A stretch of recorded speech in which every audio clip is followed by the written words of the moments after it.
Hello, my friends. Happy Sunday to you. And look at this gorgeousness. Oh, I had so much fun creating this. I am working today on a 12 by 12 MDF board, and I am putting down some vintage papers as usual. Just playing and having some fun today. I just needed to kind of get all of the bugs out, and that's what art is great for. Is just really quieting the noise of the world. So today I am experimenting with Arteza paints. These are their acrylic paints, and I bought this whole pack for $40, and so I thought I would just experiment with them today to see how they performed, and they were wonderful. Um, and so I am doing a combination today of finger painting and using my palette knife. I wanted that kind of painterly look with the paints, and yet I still wanted some of that scratchy, scrapey kind of feel, so I did a combination. And not a lot of this is going to actually show up in the end, but it's that beginning process of getting the mojo flowing and kind of seeing where you want to take something. And I'm just kind of playing and just getting those creative juices flowing. So I am just putting down my paints, and the colors of the Arteza paints are a little bit different than the standard colors that I use. Like this is a light magenta, yellow oxide. This is the deep color is Bordeaux, which I positively love and will be getting some more of. And these are small tubes, the Arteza paints, but you can get them in biggers. These were I got the smalls because I just didn't know how I would like them. But for the price, I was very pleasantly surprised. I'm using titanium white. I'm using some Titan Buff, which is actually a Deco Art fluid acrylic, and a variety of colors. And I'll have them all listed since the names are a little bit different. Some of them are anyway. I'll have them all listed on the blog, as well as all of the supplies will be listed there. But that deep Bordeaux color I am in love with. So that is on my list of supplies to get. So I'm still just kind of playing and placing my colors, just kind of getting an idea of where I want this to go. I saw a picture on Pinterest of a piece that had some really darks with some like hot pink over it. And I thought, it kind of stopped me in my tracks, and I love it when that happens. So I was trying to kind of draw from that inspiration and kind of create my own feeling of that. And I love the end result of this piece. So I put down some browns to kind of give it some aging, and I didn't like it. This is Van Dyke brown, which is different than raw umber. It's really dark.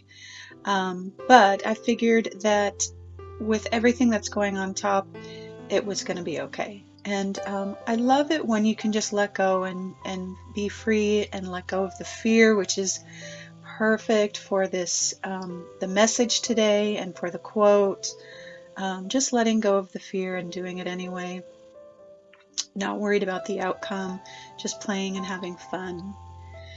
So I now am going to put down all of this black, and this is Mars black, which is it's kind of a softer black than carbon black, and I like it a lot. But those first initial layers, I was like, oh, it's a lot of black, but it was a lot of fun, and the end result, oh, just makes me happy.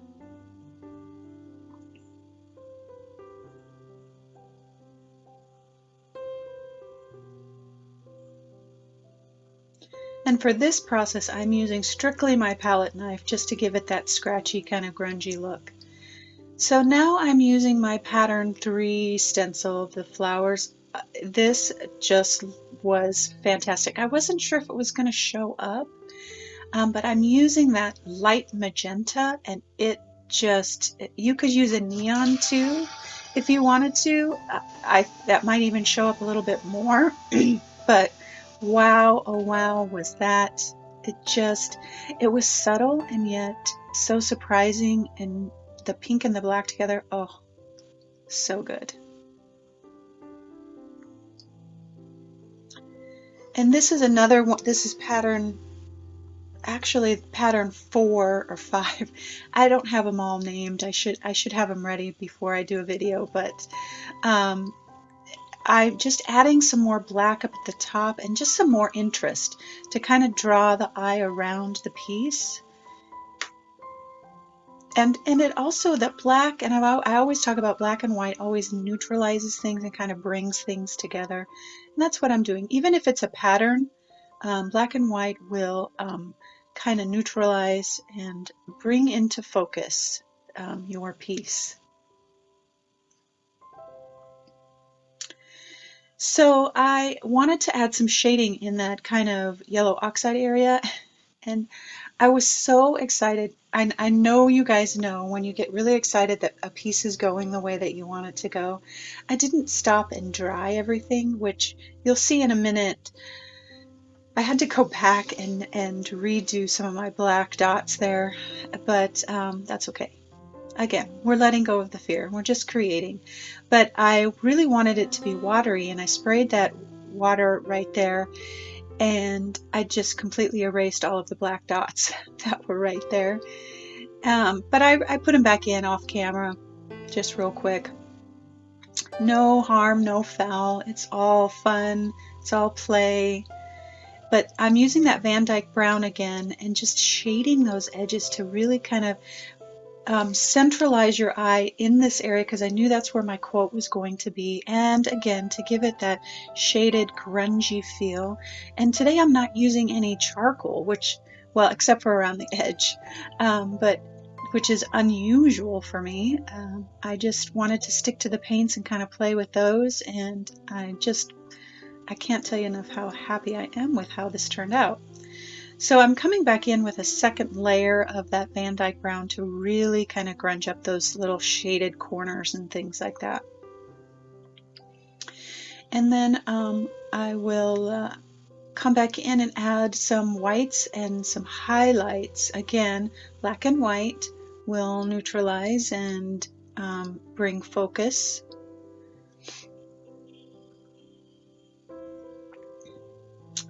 So here I am using that same pattern, but doing it in white just to kind of add that pop. And it exactly what it does, it just brightens it up right away. Super simple project today, my friends. I hope you enjoyed it. It just was so much fun and just playtime for me, and just a time for me to quiet all of the busyness. And I hope you stick around for the story. I share some of my personal fears and anxieties and that kind of thing, and just really want to inspire you to keep going. And if you like this project, subscribe to my YouTube channel and like it. And again, all of the supplies will be listed on the blog. Putting down my words with some matte medium, and that's about it. We're going to shade the edges with some charcoal, and we are done. This cutie patootie. All right, my friends, stick around for the story, and I will see you next Sunday.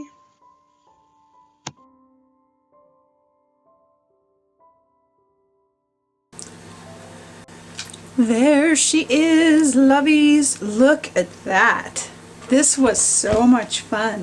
This was kind of just an experiment. I wasn't sure about the color over the black, but I saw a piece of art, I don't remember where, on Pinterest or something like that, and it just stopped me in my tracks.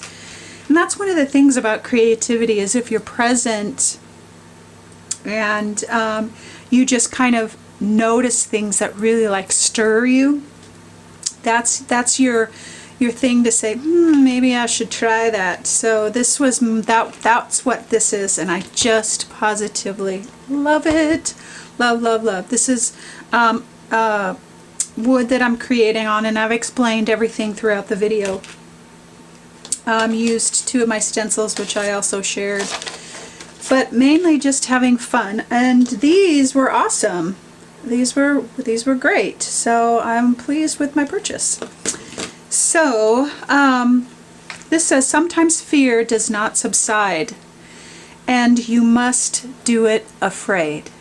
And you guys, this is my whole life. I am in fear all the time, every day. It's a constant thing. I don't know where it came from childhood, from, stuff like that. But I am always fearful, and that's why I deal with anxiety all the time.